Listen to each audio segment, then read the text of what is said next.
start, I'ma finish. And let the pussy expensive.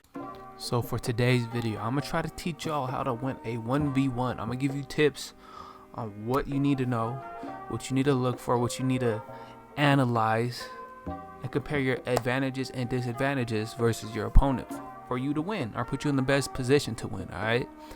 Now, before we continue, make sure you like the video, sub and post notifications. I appreciate those that came out yesterday when I streamed because I didn't post yesterday, so I decided to turn on the stream. I appreciate y'all for showing up for that. Yeah, let's try to hit 25k. We're like 500 away from 21k. I appreciate that. Now, as for the video, I'm gonna slow down on the build videos until 2k21 comes out. All right, because there's really no point in making build videos as consistently right now in the game's life cycle. All right, now the first tip when you're gonna 1v1 somebody, like if it's on the ones court, you look at their points per game.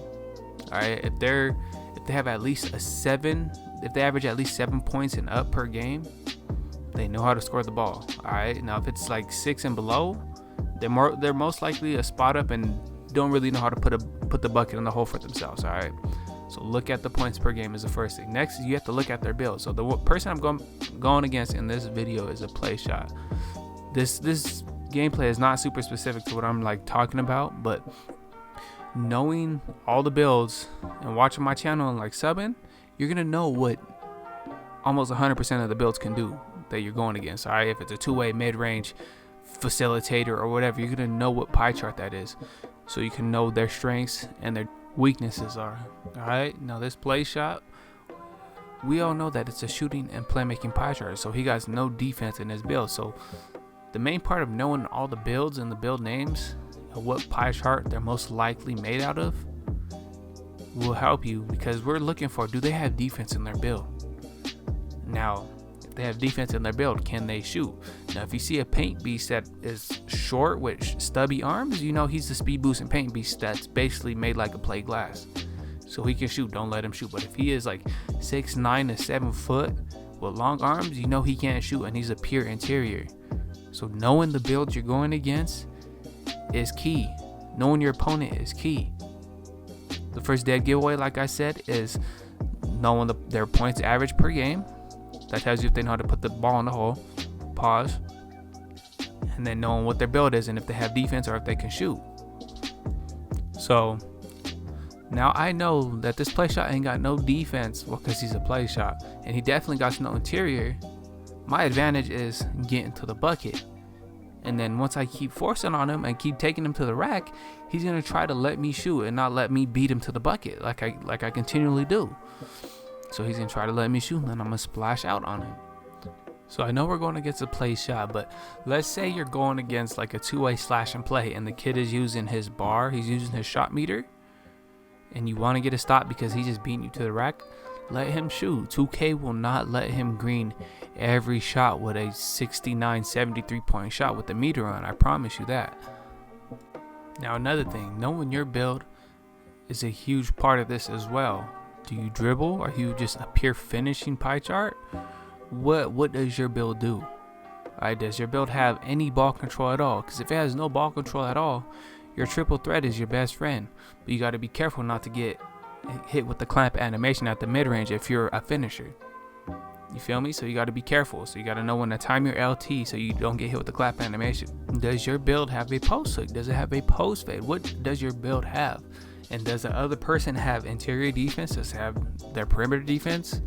Like, what do they have? If they have no interior defense, like this play shot, you can take him in post fade. Get close to the bucket and post fade. You can post hook him. He's not going to stop it. I promise you that. I know people be like, yo, you can only do this. Well, you made the build to do that, so use that to your advantage. If you're driving dunks above a 90, hop step the whole game, or reverse layup on the baseline. Abuse the one thing your build can do if you want to win the game. Now, if you're a little tiny play shot, left, right, quick stop, peekaboo is going to be your advantage, especially if you're going against a lockdown.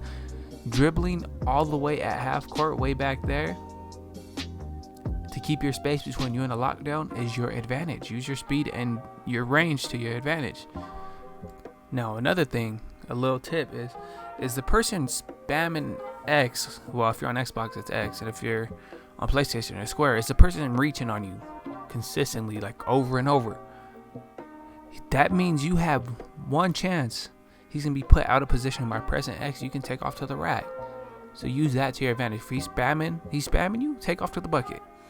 All right. Now, if you're one of, like I said, those play shots that have Hall of Fame quick draw, Hall of Fame playmaking, use that to your advantage. Because once you get a few peekaboos in there, little quick stops, they're gonna have to play you super high, and you could take off to the bucket because he thinks you're about to try to go shoot.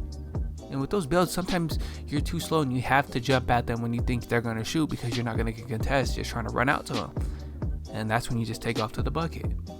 Alright. And yes, I know these tips and tricks are just kind of like all over the place. I'm jumping here and there between what build you have and what they have, and if they're centers, they're lockdowns or whatever, but you can apply this if you're actually listening to what I'm saying. Now, another huge part of it is, do you have skill? Are you actually good? Are you good with your build? Do you dribble? Are you good at being a slasher? What do you do? All right, now if you got playmaking in your build, you got to know how to dribble. You got to know the basics, at least a little, have the little Steph Curry size up to left, right. Because then you could just fake a left, right, and just hesitate and run the same way and take off to the bucket. You feel me? Like a little quick hesitation. But knowing how to use your build is another key factor. Like this one, I can dribble. That's why I like my play glass. I could dribble left to right. I could go force on a guard. I'm too fast for a center. I could shoot. Like, I got so many advantages with my build. Like the person I'm going against right now in this video, I've already showed this exact gameplay on another video, but he's an offensive threat, so he got a high driving dunk. He can speed boost. He can definitely shoot. And he got the shot creating take, meaning that he likes the difficult shot. Like, he understands with his left, right, he's way too fast for my build. Even though I have like a 70 lateral, he's way too fast for my build, so he's going to abuse the left, right to where I can't guard it, and then he's going to take off to the bucket. See, I'm over here trying to guard the left, right so he don't shoot a three, and then he's able to take off to the bucket. And knowing that he has a high driving dunk, I feel the need to have to jump at it because I think he's going to go up. And he understands that too. That's why he just pump faked and went up on me. And sometimes when people have pogo stick on, when you pump fake, if they're not really that disciplined, you can just keep pump faking and they're going to keep jumping, and their pogo stick is going to take them out of the play. Because you all know, after you keep jumping repeatedly, 2K makes you jump backwards, behind, out of bounds. And another thing, taking what the defense gives you. This applies to basketball in real life too. Taking what the defense gives you. Is he giving me the 3-point shot? Is he playing me high so I couldn't hit him with a little move and take off to the rack? Now you're going to see here, he's going to play off of me, bro. He wants me to shoot because I did botch my other shot. He's trying to bait me to shoot. And I'm not afraid to shoot. That's the first thing I'm trying to do, period, is shoot the ball. I know play glasses and other builds like this like to force buckets inside, but I like to shoot, coach, on any build I'm on. I'm a shooter. So take what the defense gives you. If you're interior with a post hook, put on that deep range hook, bro, because they think you're just going to go down there, back them down, and force on them. So they're just waiting down there for you. Hit them with a post. Hit them with the hook. Hit them with the hook shot from the midi. Then they come out and guard you. Then you could do the little LT speed boost cheese, post spin to the rack, and do whatever you do with it. But make them guard you all the way up and down the court. And this next one is common sense. If you ain't got no stamina, pulling the ball back out, holding LT, and regaining your stamina for the extra 5 seconds is the best thing you do. It's common sense, because you trying to go take another shot or dribble with no stamina and shooting, you're screwed. Now you're gonna see this dude, he's using his build to his advantage. He knows how to time his fader. He got this shot creating takeover on. He's just taking off to the side and fading. And I know I have to jump at him. That's why I jumped at him, because trying to contest a shot creating take is super hard when you're the one chasing. Like I said, he knows that. That's why he's waiting for me to jump. Like here, he had enough space to just pull up. But if I'm close to him, he knows that he can just run the other way or just take off to the rack, bro. Like, look it, same thing. Dribble pull up. I was getting fried. I'm not gonna lie, I was getting fried. See, at this point, I had to guess what side he was just gonna take off to try to go run and fade. And this This play, I got lucky. I guessed the first move right, but he was just too fast on his left right. I could not catch up to him on the other way. Now here I got bailed like crazy because he thought he was gonna go to the midi, and he went to the 3 and completely mistimed the shot because clearly it's a different shot timing. So now there is a factor that we can't control, and it's a little bit of luck. I had that factor on my side this game, and 2K blessed me with a little bit of luck where he missed. Now I know I cannot fail.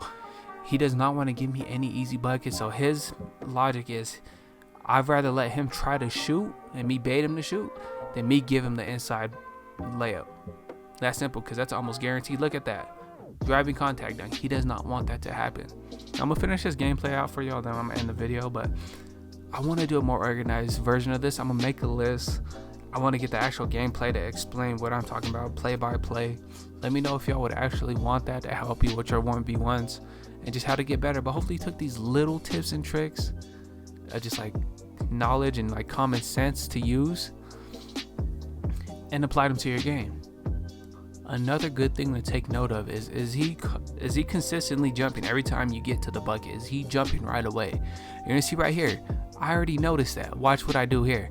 I know he jumps. Look, I took him out of the play because I know he was gonna jump, and that's why I didn't hop step that time. So being unpredictable is another big part. Everything's a big part to me, but is a huge part is being an unpredictable player. Because if they can guess what you're gonna do, if you're gonna go left, you're gonna go right. If they guess that and they know you're gonna hop step, they know you're gonna try to sail and shoot a 3 or go for the reverse. You got to be unpredictable. That's another big part. Now 2K blessed me with a white again for game point to allow me to beat this man, because if he got the ball back, I feel like he would have hit me with some crazy stuff and I would have lost. But now if you like this video and it helped you out a little bit, make sure you leave a like and sub with post notifications. Let's try to go crazy in 2K21. Let me know if you want another video like this so I can actually organize it like I said I was gonna do. And let's try to hit 25K. I might stream a lot more often, and if I stream, I'm probably gonna stream on Twitch like some other games like Call of Duty, even though yesterday I got destroyed in Call of Duty. I was so mad, but again, appreciate y'all, and until next time, I'm out.